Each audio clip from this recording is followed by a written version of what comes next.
राजभाषा हिंदी के प्रचार प्रसार में विशिष्ट योगदान देने के लिए आज संतोष कुमार झा को आशीर्वाद राजभाषा रत्न पुरस्कार से आप सबके मौजूदगी में सम्मानित किया जा रहा है। हम सबकी शुभकामना है कि इसी तरह राजभाषा के प्रचार प्रसार में वो संलग्न रहें। धन्यवाद। बिना कोई देरी किए मैं चाहता हूं कि आमची मुंबई 2 का भी लोकार्पण इसी समय हो जाए। के ऊपर अपना ये प्रेम, ये स्नेह बनाए रहें और आशीर्वाद अपने। एक कविता है मेरी जो पिता के ऊपर है, आप उसको सुनेंगे। पिता जताते बहुत हैं कि वे पिता हैं, पिता बताते बहुत हैं कि उन्होंने देख रखी है दुनिया, पिता दिखाते बहुत हैं कि वे हैं कठोर, हृदयहीन और निरंकुश। पिता प्रेम करना नहीं जानते, पिता अजीब से ही होते हैं, बड़े दूर दूर से। किंतु पिता घबराते बहुत हैं जब बच्चे लौटते हैं घर देर से। पिता परेशान हो उठते हैं जिद पूरी करने को जब बच्चे मचलते हैं छोटी छोटी खुशियों के लिए। पिता सो नहीं पाते जब बच्चे जागते हैं रात भर बीमार होकर। पिता जादूगर होते हैं, वे बन जाते हैं कहानियों की किताबें, खिलौने और मिठाइयाँ। वे छतरी बन जाते हैं धूप हवा और बारिश में। वे बन जाते हैं लाइट हाउस जब बच्चे ढूंढ रहे होते हैं जीवन में रास्ते। पिता रोते नहीं हैं, वे ओढ़े रहते हैं एक छद्म अपारदर्शी कवच जिसमें छुपे रहते हैं उनके आंसू, उनके दुख, उनका प्रेम, उनके सपने। पिता में बहुत विरोधाभास होता है। वे सत्यवादी न होकर भी सच बोलना सिखाते हैं, वे अनुशासित न होकर भी अनुशासन सिखाते हैं, प्रेम न दिखा करके भी वे प्रेम करना सिखाते हैं, कड़ी धूप में सजा देकर अपनी छाया से ढक लेते हैं और हमेशा अपने से भी बड़ा बनना सिखाते हैं। पिता रुलाते बहुत हैं जब एक दिन बिन कहे चले जाते हैं कभी न लौटने के लिए। पिता को जाने नहीं देना है, उनके समीप जाना है और तोड़ देना है उनका छद्म कवच, बाहर निकाल लेना है उनका प्रेम, उनके आंसू, उनके दुख, उनके सपने। फिर पिता कभी दूर नहीं जा पाएंगे, फिर वो कभी नहीं रुलाएंगे। पिता दिखाते बहुत हैं, पिता जताते बहुत हैं।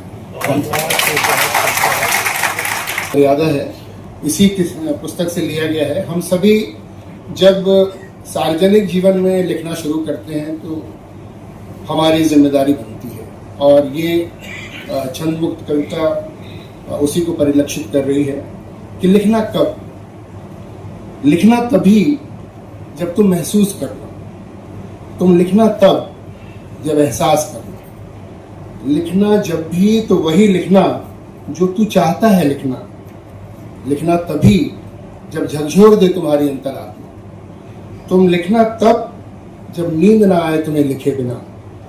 जब हो जाओ हताश और बेचैन, जब हो जाओ हताश और बेचैन, तभी अभिव्यक्ति कलम उठाना।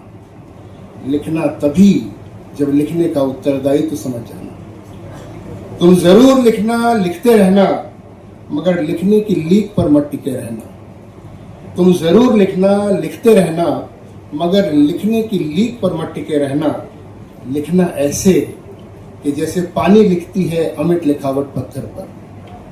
तुम ऐसे लिखना कि जैसे कुम्हार लिखता है गीली मिट्टी पर। लिखना ऐसे कि सही चोट करे जैसे झरना करता है चट्टानों पर। तुम ऐसे लिखना कि भीग जाए मन जैसे माँ को छू जाता है शिशु का करुण रुदन। लिखना ऐसे कि जिससे फर्क दिखे, जैसे उजाला कर देता है दिन और रात में फर्क। लिखना ऐसे कि जिससे हो जाए परिवर्तन, जैसे तटस्थ रहकर भी सूरज बदल देता है मौसम। यदि ऐसे लिख सको तो ही लिखना, अन्यथा लिखने का स्वांग न करना। धन्यवाद। आशीर्वाद के अध्यक्ष बृजमोहन अग्रवाल जी स्वागत करेंगे प्रेम शुक्ल का। ब्रिजमोहन अग्रवाल जी से निवेदन रहेगा कि वह आज के हमारे विशिष्ट अतिथि आचार्य पवन त्रिपाठी जी, उनका भी सम्मान करेंगे।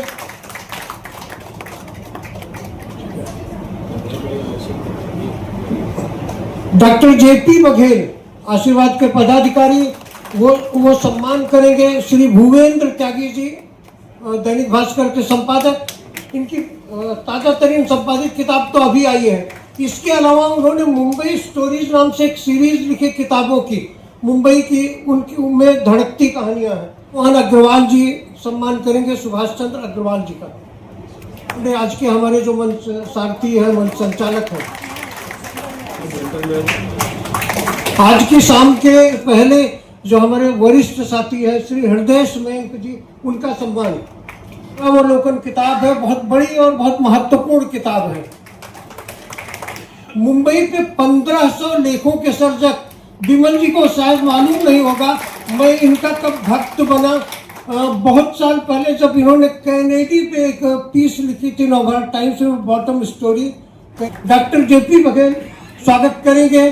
श्री रहमान अब्बास का, हमारे यहाँ आज की शाम में जो सबसे समृद्ध लेखक है वो श्री रहमान अब्बास जी हैं।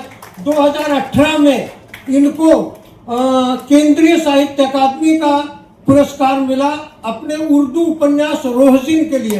रोहजिन की भी एक विशेषता ये है, जो मुस्लिम समाज की पहचान के मुद्दे का जो संघर्ष है उसके साथ वो मुंबई शहर की कहानियां भी कहता है। श्री नितिन सालुंके ने मुंबई के इतिहास पे 2 किताबें लिखी है मराठी में, अज्ञात मुंबई और अज्ञात मुंबई भाग 2। सबसे बड़ी विशेषता है पुरानी चीजों को, अगर हम इनसे अभी थोड़ी देर बाद सुनेंगे, मुंबई में जब पहली मोटर गाड़ी चली होगी तो उसकी प्रमाणिक जानकारी अगर इस शहर में किसी के पास है तो नितिन जी के पास। ये मैं संतोष कुमार झा जी से आग्रह करूंगा कि वो हमारे एक युवा साथी, आज के मुझे लगता है इस संध्या के सबसे युवा साथी हैं, श्री हरि मृदुल जी का स्वागत करें।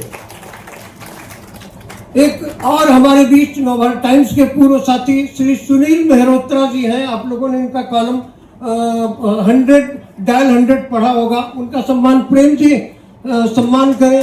आप में से बहुत लोगों को मालूम होगा कि नहीं मालूम होगा कि श्री प्रेम शुक्ल जी इस शहर के एक समय टॉप पोस्ट के क्राइम रिपोर्टर्स में एक रहे, और सुनील जी के बारे में तो सब जानते हैं, लेकिन प्रेम जी जो राजनीतिक दुनिया के आज सितारे हैं, बहुत कम लोग जानते होंगे कि कैरियर जो शुरू किया सर ने एक क्राइम रिपोर्टर के रूप में।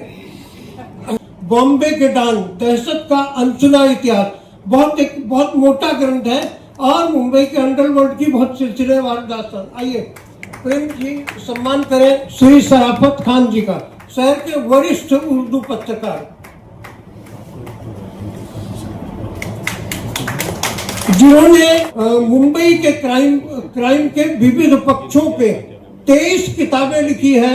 और लेकिन अगर बाल छोड़ दिया जाए तो उनके चेहरे से जाहिर नहीं होता कि वो इतने मतलब प्रचुर लेखक हैं। श्री विवेक अग्रवाल जी, मैं भूपेंद्र त्यागी जी से हमारे अतिथि आग्रह करूंगा कि विवेक अग्रवाल जी का स्वागत करें।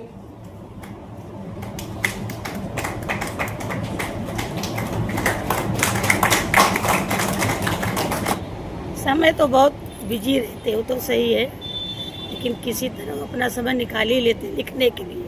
ऑफिस से आना है, फिर चाय पीते पीते लिखने बैठ जाना, और बहुत सारी चीज़ें और परेशानी तो उन्होंने बहुत झेल के यहाँ तक पहुँचे।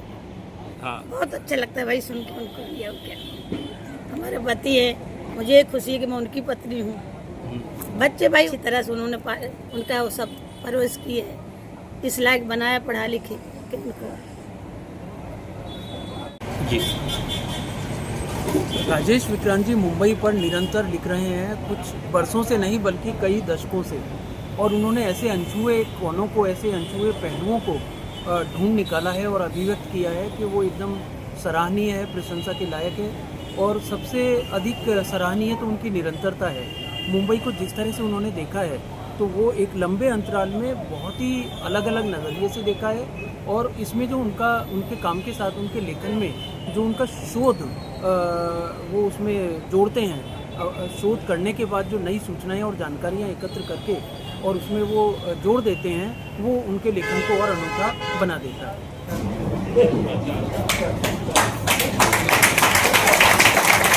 आमची मुंबई भाग 1 और आमची मुंबई भाग 2, इन पुस्तकों के लेखक राजेश विक्रांत जी हैं। हिंदी और मराठी के प्रतिष्ठित लेखक हैं आचार्य पवन त्रिपाठी। मैं उनको सादर आमंत्रित कर रहा हूं माइक पर।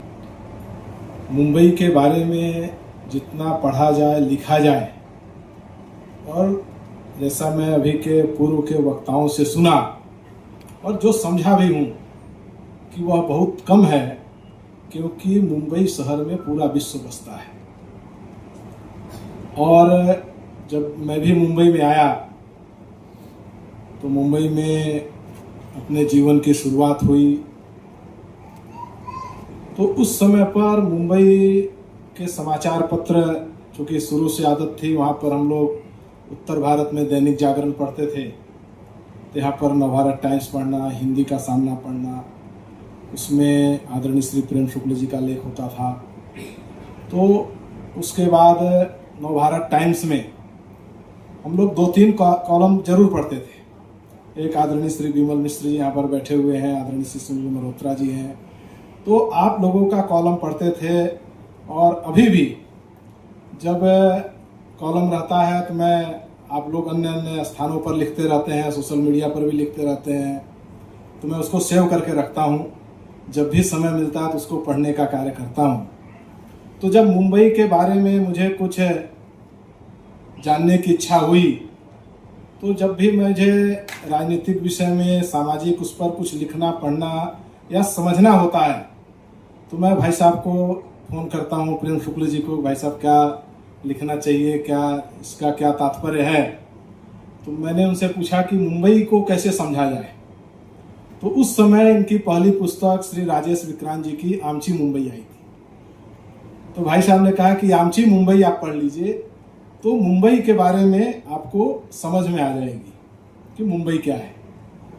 तो निश्चित रूप से आमची मुंबई मैंने उसका प्रथम भाग पढ़ा, आज द्वितीय के विमोचन में भी, और उसके भूमिका लिखने का भी मुझे सौभाग्य प्राप्त हुआ है। और इसके बीच में जब आज़ादी की लड़ाई में हमारे प्रधानमंत्री श्री नरेंद्र मोदी जी ने कि यह कुछ परिवारों का ही योगदान नहीं है, इसमें लाखों करोड़ों लोगों का योगदान है, उनके बलिदान का योगदान है, तो उनको भी उजागर करना चाहिए। तो इस पर मुंबई के देश की आज़ादी में मुंबई का क्या योगदान है, तो इस पर मैंने श्री राजेश विक्रांत जी से चर्चा किया कि इस पर भी एक पुस्तक तैयार होनी चाहिए। तो उसकी भी हिंदी और मराठी पुस्तक तैयार हुई। उसके लिए मुझे राजेश विक्रांत जी के साथ काम करने का सौभाग्य मिला। तो निश्चित रूप से आज यहाँ पर उसके विमोचन के भी कार्यक्रम में, आमची मुंबई के विमोचन के भी कार्यक्रम में मुझे आने का, और आप सभी लोग यहाँ पर जो लोग भी उपस्थित हैं, चाहे आदरणीय मयंक जी हैं, हरि मृदुल जी हैं, सालुंखे जी हैं, पंकज जी हैं, अपनी नीता वाजपेयी जी हैं, अफ्ताब आलम जी हैं, शिवपूजन पांडे जी हैं, सभी लोग यहाँ पर ऐसे प्रतिष्ठित लोग बैठे हुए हैं जिन्होंने मुंबई में रह करके मुंबई के साहित्य में और मुंबई के लिए आप लोगों ने लिखने, पढ़ने का और लोगों को बताने का जो कार्य किया है, निश्चित रूप से आप सभी लोग का कार्य अभिनंदनीय है। क्योंकि सम्मान करेंगे सुश्री कमर जबी जी का, जो पुस्तक की प्रकाशक है, भारत जबी, और ये अल्ताफ आलम सामने, बहुत बहुत धन्यवाद। अगला सम्मान है श्री भालचंद्र मेहर का, जिन्होंने प्रेम जी अच्छी तरह जानते हैं, पवन जी अच्छी तरह जानते हैं, सामना से जुड़े रहे। श्री भालचंद्र मेहर हमारे डिजाइनर प्रेम सुख। मैं आग्रह करूंगा श्री राम कुमार जी से, हमारी पुस्तक के मुख्य वितरक आरवणी पांडे जी। धन्यवाद। आप सब त्यागी जी को बहुत अच्छी तरह जानते हैं, दैनिक भास्कर के संपादक हैं, बहुत अच्छे कवि, बहुत अच्छे लेखक और साथ ही बहुत अच्छे अनुवादक, और खासतौर से विश्व साहित्य का जैसा त्यागी जी अनुवाद करते हैं, बेमिसाल है। आइए त्यागी जी। मंच के सम्मानित साथी और आप सब, सबसे पहले मैं आशीर्वाद को बधाई दूंगा अब तक 56 के, और इसलिए कि ये जो 56 वर्ष का 56 का पड़ाव रहा है, इसमें साहित्य और संस्कृति को 56 भोग की तरह प्रस्तुत किया है मुंबई में, तो इसके लिए बहुत बहुत बधाई। डॉक्टर संतोष कुमार झा जी को आशीर्वाद रत्न सम्मान की बधाई और राजेश विक्रांत जी को बधाई। तो अपनी बात में शुरू इससे करूंगा कि आमची मुंबई 2 का अभी विमोचन हुआ है। इस पुस्तक का नाम कुछ और होता अगर सूरज प्रकाश जी ने, प्रख्यात कथाकार सूरज प्रकाश जी हैं, उन्होंने मेरी एक पुस्तक का शीर्षक ना बदल दिया होता। तो एक पुस्तक मैंने मुंबई की 50 कहानियों पर लिखकर उन्हें दी थी और उसका शीर्षक था आमची मुंबई। और सूरज प्रकाश जी ने कहा कि इसका शीर्षक कुछ बदलते हैं, कुछ ज्यादा गत्यात्मक बना देते हैं, ज्यादा डायनामिक बनाने की कोशिश करते हैं इसको। तो आमची अगर आप चाहें तो हम बदल दें। मैंने कहा बिल्कुल, आप इसका संपादन कर रहे हैं तो आप अवश्य बदलिए। और उन्होंने उस पुस्तक का नाम किया ये है मुंबई। तो मेरी आमची मुंबई हो गई ये है मुंबई, और उसके बाद राजेश विक्रांत जी की हमारे सामने आई आमची मुंबई 1 और आमची मुंबई 2। ये जफर गोरखपुरी का एक शेर है, इसमें एक शब्द है शिकस्ता पा, जिसके पैर टूटे हुए हैं, यानी जो लंगड़ा के चलता हो ऐसा व्यक्ति। तो कुछ इंसान ऐसे होते हैं जिनके दिल में दूसरों को आगे बढ़ाने का जबरदस्त जज्बा होता है कि वो अगर वो किसी के कंधे पर हाथ रख दे तो वो आदमी जो चल रहा था दौड़ने लगता है। तो ये शेर है कि रख दिया कांधों पे मेरे किसने अपना गर्म हाथ, रख दिया कांधों पे मेरे किसने अपना गर्म हाथ, मुझ शिकस्ता पा में ये रफ्तारें कहां से आ गई। तो प्रेम शुक्ल जी ऐसे ही इंसान हैं कि ये लोगों को आगे बढ़ाते रहते हैं। और एक दिन इन्होंने राजेश विक्रांत के कंधों पर हाथ रख दिया था, वो अपना प्रेरणा स्रोत मानते हैं इनको। तब से राजेश जी इतने दौड़ने लगे कि 1500 से अधिक लेख लिख चुके हैं। ये प्रेम जी की प्रेरणा से संभव हुआ। तो मैं आदरणीय प्रेम शुक्ल को बहुत आदर के साथ आमंत्रित कर रहा हूं कि वो 2 शब्द कहें, सबको शुभकामनाएं दें।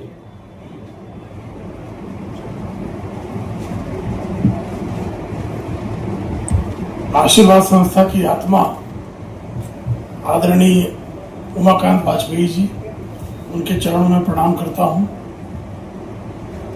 और उस आत्मा के 2 प्रकट स्वरूप नेताजी और संगीता जी को प्रणाम करता हूं।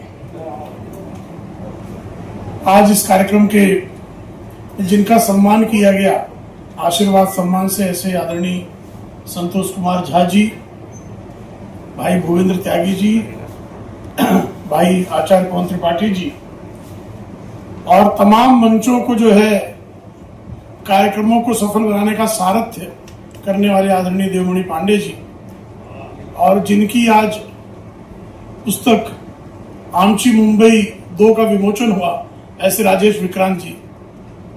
और यहाँ पर $2000 से कम किसी श्रोता की वैल्यू नहीं है, क्योंकि $2000 छपता है कि नहीं मुझे नहीं पता, ये भूपेंद्र जी से पूछना पड़ेगा, लेकिन वैल्यू उतनी ही है, क्योंकि इतना समृद्ध श्रोता वर्ग यह आशीर्वाद के कार्यक्रम में ही संयोजित होना संभव है। आशीर्वाद की उम्र 56 साल है और मेरा आशीर्वाद से परिचय 45 वर्ष पुराना है। 1980 में नवभारत टाइम्स में आपका आशीर्वाद फिल्म समारोह के विज्ञापन से मैं आशीर्वाद को पहचानता हूं। तब 2 ही जो है फिल्म अवार्ड हुआ करते थे, एक आशीर्वाद फिल्म अवार्ड और दूसरा फिल्म फेयर। फिल्म फेयर चूंकि कॉर्पोरेट बैकिंग के नाते फिल्म फेयर आज भी एग्जिस्ट कर रहा है, और आशीर्वाद को काश उस तरह का कॉर्पोरेट समर्थन होता तो मुझे पूरा विश्वास है कि फिल्म फेयर की तुलना में अधिक निष्पक्ष अवार्ड बॉलीवुड को मिलने का सौभाग्य मिलता। खैर, आशीर्वाद भाषा सम्मान जो है उसकी विश्वसनीयता फिल्म फेयर के फिल्मी अवार्ड से कहीं ज्यादा है। इसके लिए आपका अभिनंदन। आज मेरा सौभाग्य है कि इतने सारे वरिष्ठ लेखकों को एकमुश्त सुनने का मुझे लाभ प्राप्त हुआ। आदरणीय रहमान अब्बास जी हैं, नितिन सालुंके जी हैं, जिनको पढ़ते पढ़ते हम लोग जो हैं किशोर से युवा और युवा से वृद्धावस्था की ओर बढ़ रहे हैं, ऐसे विमल मिश्र जी हैं, सुनील मेहरोत्रा जी हैं, और जिनके साथ लंबे समय तक पत्रकारिता करने का, साथ साथ क्राइम रिपोर्टिंग करने का मेरा अनुभव रहा, ऐसे विवेक अग्रवाल जी हैं, भाई हरि मृदुल जी हैं।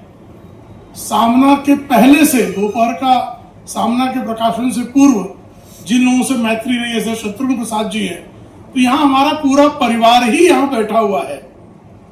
ऐसे में अब मेरे सामने प्रश्न है, देवमणि जी चाहते हैं कि मैं बाइट दूं 30 सेकंड वाला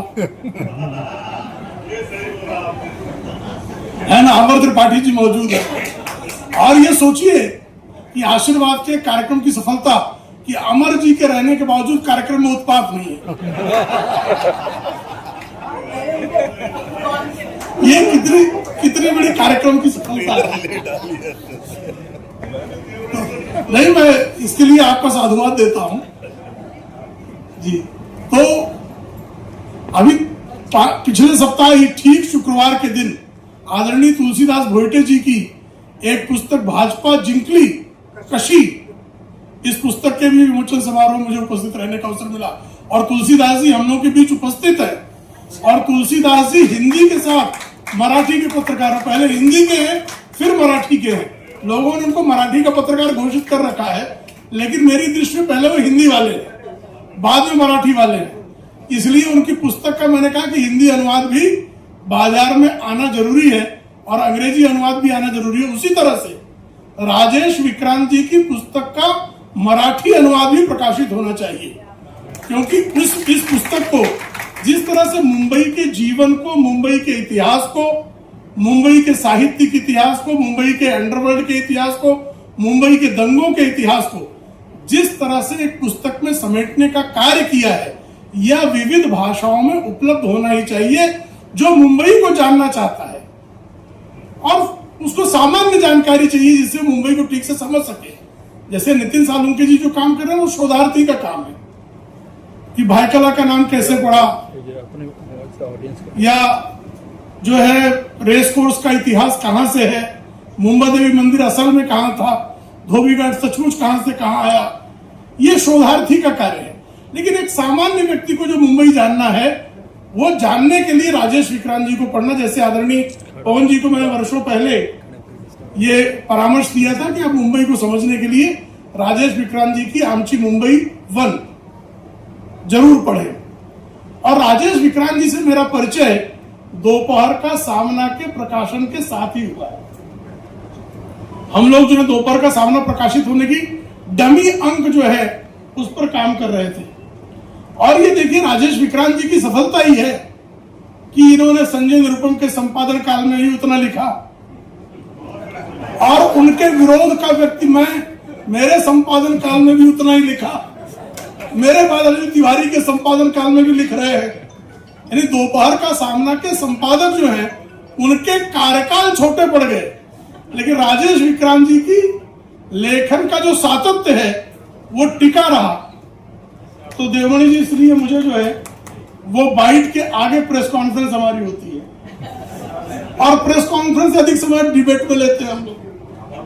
तो अब मैं कहां रुकूं ये आपसे, क्योंकि हमारे देवमणि जी हमारे सुल्तानपुर वाले हैं, और जब हम पत्रकारिता में आए तो जैसा राजेश जी ने बताया कि मेरा परिचय क्राइम रिपोर्टर के रूप में हुआ, तो मेरा परिचय देवमणि पांडे से लेकर दाऊद इब्राहिम गिरोह तक था, तो विस्तार बहुत बड़ा रहा।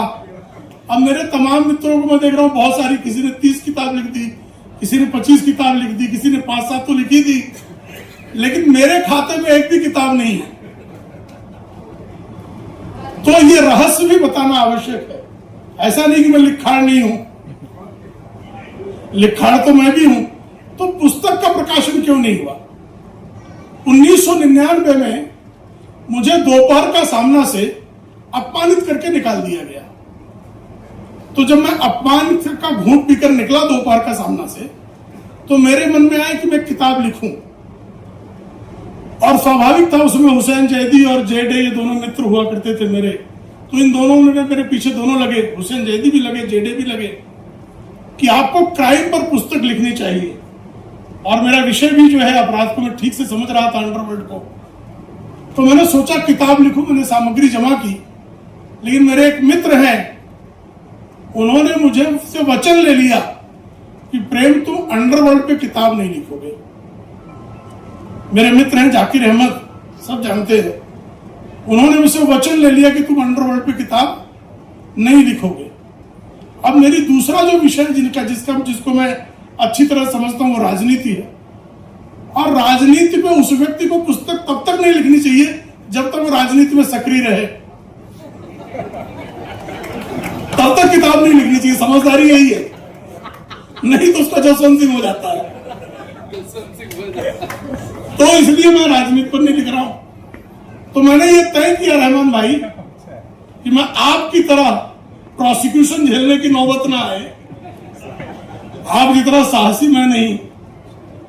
इसलिए हमने तय किया कि अपने उम्र का जब 60 साल पूरा हो जाएगा तब पुस्तक का लेखन प्रारंभ करूंगा। तो अभी उसमें 5 वर्ष बाकी है। तो 2029 के बाद ये लक्ष्य है कि कोई किताब बाजार में मैं भी लिखूंगा। लेकिन उसमें एक है कि अंडरवर्ल्ड पे नहीं लिखूंगा, क्योंकि जाकिर अहमद को दिया गया वो वचन है, उसको पूरा करना है। नहीं, दरअसल में अंडरवर्ल्ड का कारण जो है, मैं अंडरवर्ल्ड की खबरें इतनी गहराई से लिख रहा था कि मेरे बहुत सारे शत्रुओं को ये लगा कि मैं खुद अंडरवर्ल्ड का पार्ट हूं। और मुंबई शहर में बहुत लोगों ने लंबे समय तक मेरी स्टैंपिंग माफिया के रूप में कर दी थी, ये लोगों से मिला हुआ है, नहीं तो ये खबरें आती कैसे? क्यों विवेक जी? और विवेक जी को परेशानी झेलनी पड़ी मेरे कारण, उनको भी आना पड़ा है कि नहीं शरीफ आदमी आ रहे, अंडरवर्ल्ड वाला नहीं है, लड़ना पड़ा है। लड़ना पड़ा। तो बहुतों से मेरे मित्रों को लड़ना पड़ा। तो इसलिए जाकिर भाई ने मुझसे कहा कि प्रेम भाई आप बिल्कुल मत लिखना, क्योंकि अगर आपने किताब लिख दिया तो आपकी ब्रांडिंग कंफर्म हो जाएगी। तो बड़ी मुश्किल से जो है माफिया और अंडरवर्ल्ड के रिश्तों से मैंने स्वयं को परिष्कृत करके अब लोग धीरे धीरे मानने लगे कि राजनीति वाला आदमी है। अब धीरे धीरे उनको विश्वास हो गया कि ये राजनीति जानता है, अब मुझसे कोई जो है अंडरवर्ल्ड डिस्कस नहीं करता। लेकिन आज थोड़ा सा जो है भेद आदरणीय राजेश विक्रांत जी ने उठा दिया, तो मैं सुनील मेहरोत्रा जी के पूछने पर सच बोल दे रहा हूं। तो ये एक ऐसा जमावड़ा आशीर्वाद के माध्यम से आज मुंबई शहर के साहित्याकाश के जितने सितारे हैं वो सारे के सारे सितारे अजंता के इस छोटे से हॉल में एकत्रित हो गए। इसके लिए मैं राजेश विक्रांत जी का, आशीर्वाद संस्था का विशेष करके साधुवाद देता हूं कि इस तरह के कार्यक्रम मुंबई शहर में होने चाहिए, क्योंकि मुंबई शहर अंडरवर्ल्ड वालों का शहर नहीं है। मुंबई शहर सचमुच साहित्यकारों का शहर है। जो है स्वामी तुलसीदास के रामचरितमानस को बनारस नहीं बता सका, हालांकि उसकी रचना हृदय जी बनारस में हुई, काशी में हुई, लेकिन रामचरितमानस को सामान्य जनों तक पहुंचाने का अगर किसी शहर का पुरुषार्थ है तो वो शहर मुंबई है। क्योंकि वेंकटेश प्रेस के पंडित ज्वाला प्रसाद मिश्र के अनुवाद ने रामचरितमानस, जो कि अवधी भाषा 15वीं सदी की, और उसमें पंडित रामचंद्र शुक्ल का दावा है कि गियरसन और सुधाकर पांडे ने भी उस समय की रामचरितमानस की अवधी भाषा के अनुवाद को समझने में त्रुटियां की थी, लेकिन वो सामान्य जनों तक और उसके भावार्थ को पहुंचाया तो पंडित ज्वाला प्रसाद मिश्र द्वारा अनुदित जो रामचरितमानस की वेंकटेश प्रेस की प्रति जो है वो लोगों तक पहुंची, तो वो वेंकटेश प्रेस जो है वो मुंबई शहर का, तो इस मुंबई शहर ने जो है घर घर तक रामचरितमानस को पहुंचाया है।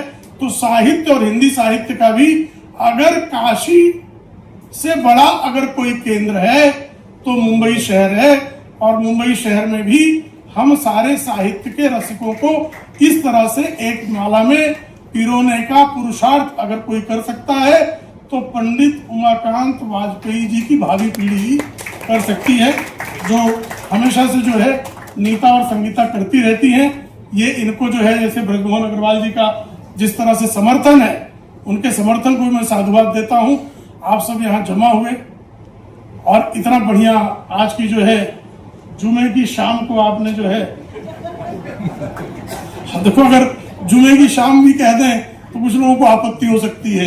इतना ज्यादा जो है आजकल अस्पृश्यता साहित्यिक व्याप्त है, तो उस अस्पृश्यता के युग में आप उर्दू, मराठी, हिंदी सारे साहित्यकारों को और हमारे भालचंद्र मेहर जैसे एक हम दोपहर का सामना के प्रकाशन के तैयारी के जो पहले दिन से जो हम लोग के साथी हैं उसमें भालचंद्र जी हैं, ऐसे लोगों को भी आपने एक छत के नीचे लाने का जो यह कार्य किया, इसके लिए आपका साधुवाद।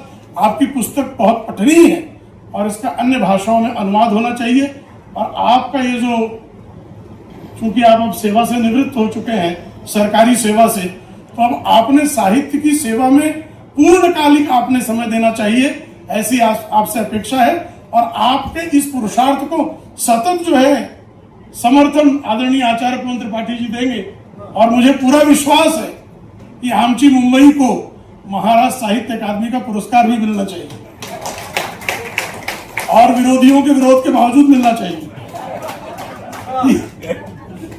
तो इसलिए जो है आपको ढेर सारी शुभकामनाएं, सबको धन्यवाद। आदरणीय देवमणि जी को भी धन्यवाद कि मुझ पर 3 मिनट वाली सीमा से मुझे मुक्त किया, इसके लिए आप सबका आभार कि आप सबने सुना।